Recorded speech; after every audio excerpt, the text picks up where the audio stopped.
Hello friend, સ્વાગત છે તમારું મારી ગુજરાતી રસોઈ ટિપ્સ ચેનલમાં। તો આજે આપણે બનાવીશું પૌવાનો નવો નાસ્તો। તો આ નાસ્તો તમે ઘરે જ્યારે મહેમાન આવ્યા હોય ત્યારે તમે ઝટપટ બનાવી અને સર્વ કરી શકો છો। તો ચાલો આપણે પૌવાનો નવો નાસ્તો બનાવવાનું શરૂ કરીએ। તો પૌવાનો નાસ્તો બનાવવા માટે મેં અહીંયા એક બાઉલ પૌવા લીધા છે। તો આપણે અહીંયા વાટકીના માપે જોઈએ તો અહીંયા 2 વાટકી જેટલા પૌવા લીધા છે। તો હવે આપણે પૌવાને એક પાણીથી ધોઈ લઈશું। તો આપણે અહીંયા એક ઊંડું વાસણ લીધું છે, એની અંદર બધા જ પૌવા લઈ લઈશું। તેની અંદર પાણી ઉમેરીને આપણે સરસ ધોઈ લઈશું। તો જ્યારે પણ તમે આ રીતે પૌવાનો નાસ્તો બનાવો ત્યારે તમારે પૌવાને ચાળી અને સાફ કરીને લઈ લેવાના છે।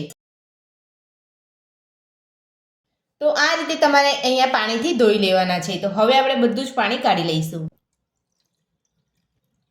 તો એકવાર ચોખ્ખા પાણીથી આપણે પૌવાને સરસ ધોઈ અને પાણી કાઢી લીધું છે। તો હવે આપણે તેની અંદર અડધો ગ્લાસ જેટલું પાણી ઉમેરીને પૌવાને આપણે પલળવા દઈશું।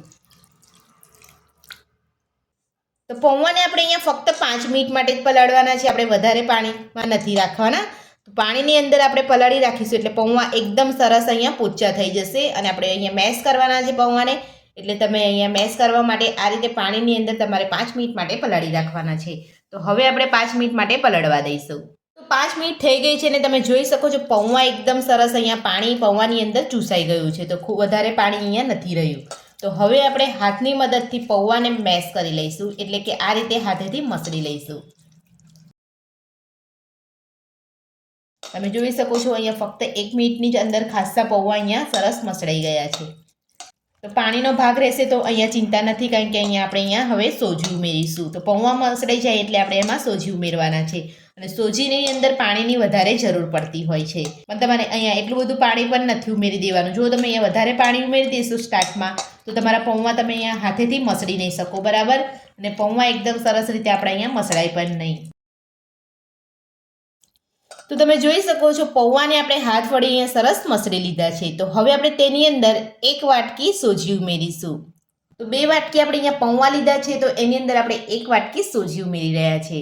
તો આ રીતે તમારે અડધું માપ લેવાનું છે। તો આ નાસ્તો તમે ઉનાળામાં જ્યારે જમવાનું બનાવવાનો કંટાળો આવતો હોય ત્યારે તમે અહીંયા ઝટપટ બનાવીને તૈયાર કરી શકો છો। તો હવે આપણે બધું જ હાથની મદદથી સરસ મિક્સ કરી લઈશું। તો સોજી ઉમેરીને આપણે અહીંયા બધું સરસ મિક્સ કરી લીધું છે। તો હવે આપણે અડધી વાટકી આપણે દહીં ઉમેરીશું। તો આ રીતનું જે મોરું દહીં આવે છે એ જ આપણે અહીંયા ઉમેર્યું છે। જો તમે અહીંયા થોડું ખાટા દહીંનો ઉપયોગ કરવા માંગતા હોય તો એ પણ તમે અહીંયા લઈ શકો છો। તો હવે આપણે દહીં ઉમેરીને બધું ફરીથી મિક્સ કરી લઈશું। તો દહીં ઉમેરીને પણ આપણે અહીંયા બધું સરસ મિક્સ કરી લીધું છે। તો હવે આપણે તેની અંદર થોડું પાણી ઉમેરીશું।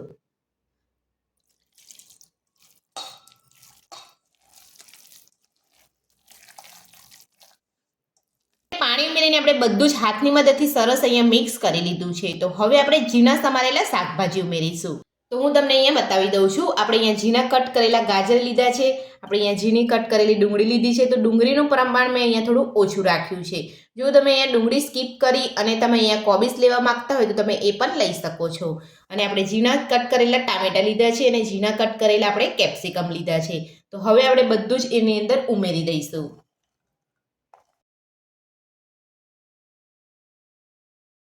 તો બધું જ આપણે અહીંયા પૌવાની અંદર ઉમેરી લીધું છે। તો હવે આપણે જીરા કટ કરેલા લીલા ધાણા ઉમેરીશું। તો બધું જ ઉમેરી દીધું છે। તો હવે આપણે ફરીથી મિક્સ કરી લઈશું। તો હજી અહીંયા પાણીની જરૂર છે, એટલે હું અહીંયા થોડું ફરી પાણી ઉમેરું છું।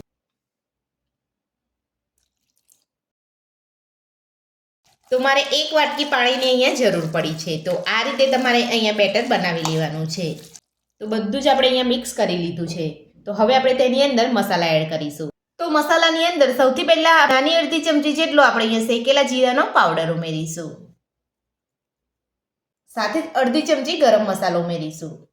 અડધી ચમચી ધાણા જીરું પાવડર ઉમેરીશું। અડધી ચમચીથી થોડો ઓછો આપણે હળદર પાવડર ઉમેરીશું। અને તીખાશ માટે આપણે અહીંયા 1 ચમચી મરચું ઉમેરીશું। તો મરચાંની જગ્યાએ તમે લીલા મરચાંની પેસ્ટનો ઉપયોગ પણ કરી શકો છો, પણ મેં અહીંયા લીલા મરચાંની પેસ્ટનો ઉપયોગ નથી કર્યો। તો હવે આપણે 1 ચમચી આદુની પેસ્ટ ઉમેરીશું। સાથે જ 1 ચમચી તેલ ઉમેરીશું।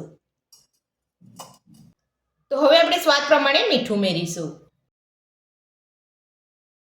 તો મીઠું ઉમેરી લીધું છે ને આપણે બધા જ મસાલા અહીંયા સરસ કરી લીધા છે. તો હવે આપણે બધું જ સરસ ફરીથી મિક્સ કરી લઈશું.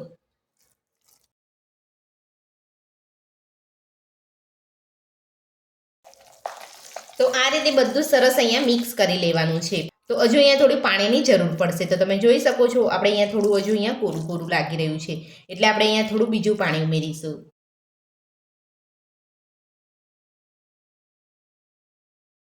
તો આ રીતે તમારે જરૂર મુજબ જ તમારે અહીંયા પાણી ઉમેરવાનું છે અને આટલું ઢીલું તમારે બેટર બનાવવાનું છે. તો સોજી અને પૌવા વધારે પાણી પીતા હોય છે, એટલે આપણે અહીંયા પાણીનું પ્રમાણ થોડું તમારે અહીંયા વધારે રાખવાનું છે. પણ તમારે ડાયરેક્ટ પહેલાં અહીંયા સામટું પાણી નથી ઉમેરી દેવાનું. તમને અહીંયા જરૂર લાગે ત્યારે જ તમારે અહીંયા પાણી ઉમેરવાનું છે. તો હવે આપણે અહીંયા થોડું બીજું અહીંયા પાણી ઉમેરીશું. અને હું તમને અહીંયા બતાવી દઉં છું કે નાસ્તો બનાવવા માટે કેટલું બેટર તમારે અહીંયા ઢીલું રાખવાનું છે. તો તમે જોઈ શકો છો આપણે અહીંયા પરફેક્ટ અહીંયા પાણી ઉમેરી લીધું છે. તો આ રીતનું જ આપણે અહીંયા ખીરું બનાવવાનું છે. વધારે પડતું પણ આપણે અહીંયા ઢીલું નથી બનાવવાનું, નહીં તો જ્યારે આપણે નાસ્તો બનાવીશું ત્યારે એની અંદરથી પાણી બાળવામાં ખૂબ જ સમય લાગી જશે અને નાસ્તો તમારો અહીંયા બરાબર નહીં બને. તો આ રીતનું તમારે અહીંયા બેટર બનાવવાનું છે. તો હવે આપણે બેટરને 10 થી 15 મિનિટ માટે ઢાંકીને રહેવા દઈશું. નાસ્તાના બેટરને આપણે અહીંયા ઢાંકે 15 મિનિટ જેટલો સમય થઈ ગયો છે. તો હવે આપણે ચેક કરી લઈશું.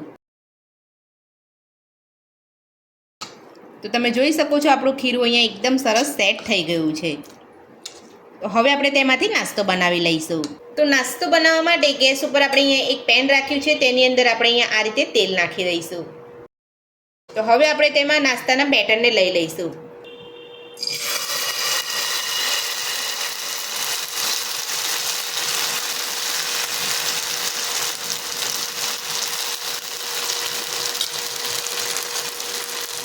તો નાસ્તાની બધી બાજુ આપણે અહીંયા તેલ લગાવી લઈશું.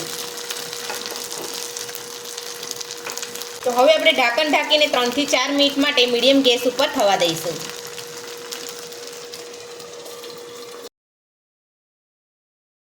તો 3 થી 4 મિનિટ જેટલો સમય થઈ ગયો છે. તો હવે આપણે ચેક કરી લઈશું. તો તમે જોઈ શકો છો આપણો નાસ્તો જોતા જ ખાવાનું મન થઈ જાય તેવો દેખાઈ રહ્યો છે. તો હવે આપણે હળવે હાથેથી નાસ્તાને પલટાવી લઈશું. તો બધી જ બાજુ આપણે તેલ લગાવી લઈશું. હવે આપણે ફરીથી ઢાંકણ ઢાંકીને 3 થી 4 મિનિટ માટે નાસ્તાને થવા દઈશું. તો આ રીતે બંને બાજુ નાસ્તાને તમારે શેકી લેવાનો છે. તો એ જ રીતે આપણે બીજી બાજુ પણ નાસ્તાને 3 થી 4 મિનિટ માટે શેકાવા દઈશું. નાસ્તાને બીજી બાજુ પલટાવે 3 થી 4 મિનિટ જેટલો સમય થઈ ગયો છે. તો હવે આપણે ચેક કરી લઈશું.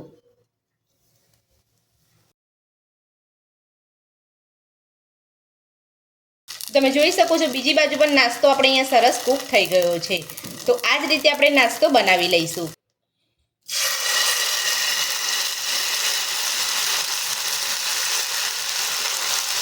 તો નાસ્તાને આપણે બીજી વાર પણ અહીંયા પેનની અંદર લઈ લીધો છે. તો નાસ્તાને રાઉન્ડ શેપ આપવા માટે આ રીતે આપણે અહીંયા તબેથાની મદદથી રાઉન્ડ શેપ તમારે આપી દેવાનો છે. તો આ રીતે તમે બેટરને પેનની અંદર લો ત્યારે તમારે સહેજ 2 થી 3 સેકન્ડ જેટલું તમારે રહેવા દેવાનું છે.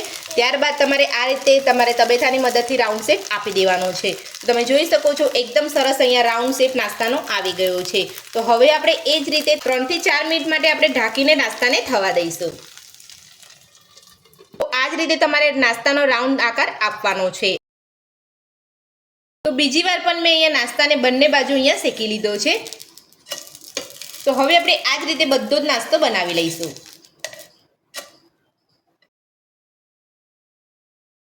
તો તમે જોઈ શકો છો પૌવાનો નવો નાસ્તો બનીને આપણો તૈયાર છે અને આપણે એક પ્લેટની અંદર સર્વ પણ કરી લીધો છે અને આપણો પૌવાનો નાસ્તો એકદમ સોફ્ટ બનીને તૈયાર થયો છે. તો તમે જોઈ શકો છો એકદમ આસાનીથી આપણો પૌવાનો નાસ્તો અહીંયા તૂટી રહ્યો છે. તો આ નાસ્તો તમે ચા સાથે, સોસ સાથે અને દહીં સાથે પણ ખાઈ શકો છો. તો ઇન્સ્ટન્ટ પૌવાનો નવો નાસ્તો બનીને આપણો તૈયાર છે. તો પૌવાનો નાસ્તો બનાવવાની રીત તમને મારી કેવી લાગી મને કોમેન્ટ બોક્સમાં કોમેન્ટ કરીને જરૂરથી જણાવજો. આજની રેસીપી પસંદ આવી હોય તો વિડીયોને લાઇક કરજો, ચેનલને સબસ્ક્રાઇબ કરજો, તમારા મિત્રોને જરૂરથી શેર કરજો. Thank you.